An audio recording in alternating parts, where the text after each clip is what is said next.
Концептот едно општество за сите на Илинденска се преслика во бинационална влада. Во новиот владин кабинет нема ниту еден министер од помалите етнички заедници. Ресорите ќе ги водат само министри македонци и албанци.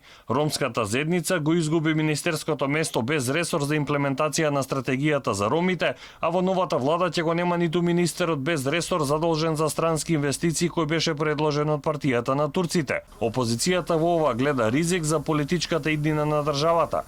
Поранешниот пратеник Илија Димовски во Facebook статус објаснува дека 10% од граѓаните нема да бидат представени во владата.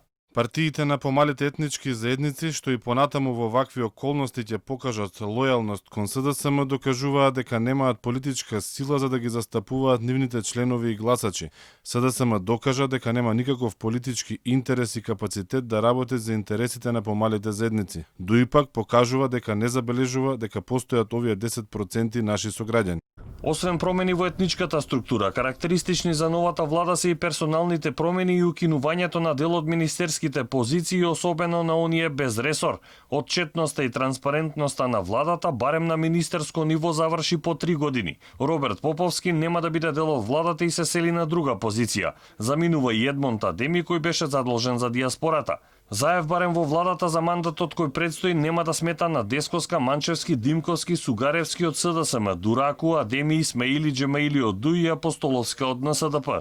Тие беа дел од претходниот состав и им остапија простор на другите кадри кои според премиерот беа посоодветни да ги водат ресорите правда, земјоделие, транспорт и врски, информатичко општество, политички систем, образование и култура.